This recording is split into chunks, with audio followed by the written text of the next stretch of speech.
Assalamualaikum warahmatullahi wabarakatuh. Baiklah murid-murid semua, hari ini kita akan mempelajari mata pelajaran fiqh yang bertajuk najis. Sebelum kita mulakan pembelajaran kita hari ini, baiklah sama-sama kita membaca doa belajar. Bismillahirrahmanirrahim. Allahumma ftah alaina hikmataka wanshur alaina min khazaini rahmatika ya arhamar rahimin. Amin amin ya rabbal alamin. Untuk tajuk kita hari ini, kita akan mempelajari subtopik di bawah tajuk najis, iaitu apa dia? Yang pertama untuk hari ini kita akan mempelajari tajuk pengertian najis. Yang kedua kita akan mempelajari najis mukhafafah. Di bawah tajuk najis mukhafafah kita akan mengetahui mengenai yang pertama iaitu pengertian najis mukhafafah. Yang kedua adalah cara menyucikan najis mukhafafah. Hari ini kita akan mempelajari dua subtopik iaitu pengertian najis dan najis mukhafafah. Bagi pengertian najis adalah apa dia maksud najis itu? Najis itu adalah sesuatu benda yang kotor dan boleh membatalkan solat. Sesuatu perkara benda yang kotor adalah termasuk dalam najis. Iaitu membolehkan kita tidak boleh melakukan ibadat-ibadat solat, sama ada solat yang wajib atau solat yang sunat. Seterusnya, najis ini terbahagi kepada tiga. Apakah tiga bahagian najis ini? Okey, yang pertamanya adalah najis mukhafafah. Najis mukhafafah ini adalah najis yang ringan. Najis apa? Najis yang ringan. Yang kedua, najis mutawasitah. Najis mutawasitah ini adalah najis pertengahan. Najis pertengahan. Dan yang ketiga adalah najis mughallazah. Najis mughallazah adalah najis berat. Walau bagaimanapun, ketiga-tiga najis ini sama sahaja dia perlu disucikan atau dibersihkan terlebih dahulu. Kita kena bersih sehingga dia bersih sehingga hilang bau, rasa dan warna. Sehingga hilang bau dan warna. Seterusnya kita akan mengetahui mengenai pengertian najis mukhafafah. Apakah itu pengertian najis mukhafafah? Mari kita tengok. Okay. Najis mukhafafah ini adalah air kencing kanak lelaki yang kurang berumur dari 2 tahun yang minum susu ibu sahaja. Ini bermaksud kalau ada bayi kanak-kanak lelaki umurnya sama ada 2 bulan, 3 bulan, 1 bulan yang minum susu ibu sahaja, air kencingnya dikategorikan sebagai najis mukhafafah. Okay. Seterusnya adalah cara menyucikan najis mukhafafah.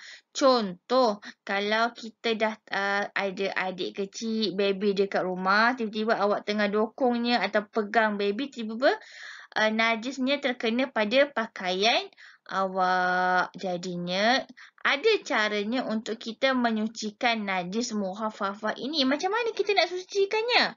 Okey, kita tengok yang pertama. Pertama, kita kenal pasti terlebih dahulu sama ada adakah itu najis mukhafafah. Macam mana kita nak kenal pasti? Okey, awak tengok gambar ni. Okey, yang pertama. Tengok gambar pertama. Orang tu muntah. Adakah dia najis muhafafah? Bukan. Okey, yang kedua gambar jari tu dia ada darah tu. Okey, adakah darah itu dikenali sebagai najis muhafafah? Dia adalah bukan. Gambar yang ketiga, tengok gambar tangan tu. Gambar tangan tu adalah nanah. Nanah dikategorikan sebagai najis muhafafah ataupun tidak? Nanah tidak dikategorikan sebagai najis muhafafah.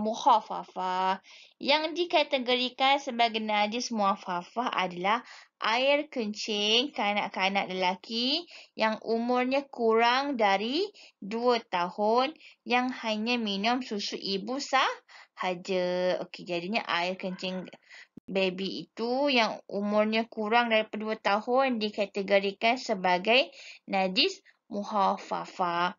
Okey, kalau kita dari selepas kita tahu, oh ini najis muhafafah, apa kita kena buat selepas itu?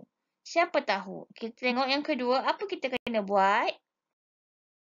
Yang kedua, kita kena hilangkan najis muhafafah sehingga kering. Sama ada, macam mana kita nak buat? Sama ada kita boleh menggunakan tuala yang bersih ataupun kain yang bersih, atau kita boleh guna kertas yang bersih, ataupun menggunakan surat khabar, atau dengan pelbagai cara yang lain sama ada awak mengeringkan baju tersebut atau menggunakan barang atau benda sama ada kertas, tuala, kain dan sebagainya. Asalkan tempat bahagian yang awak terkena najis tersebut boleh dikeringkan. Faham? Okey. Yang seterusnya adalah cara yang paling akhir sekali, iaitu apa dia? Iaitu renjis dengan air mutlak. Air mutlak ni apa? Tengok sini. Air mutlak ini adalah air paip. Maksud renjis bukan maksud membasuh.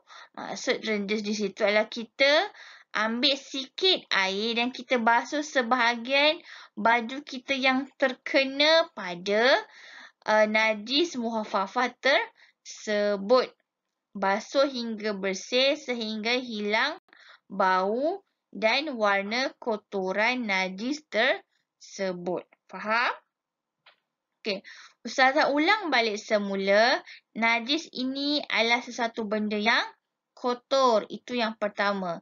Yang kedua, apabila kita terkena najis tersebut, kita perlu menggunakan air mutlak dan membasuhnya dengan bersih sehingga hilang bau dan warna kotoran najis tersebut. Selepas itu baru boleh kita melakukan ibadah-ibadah tertentu sama ada ibadat solat atau ibadat-ibadat sunat.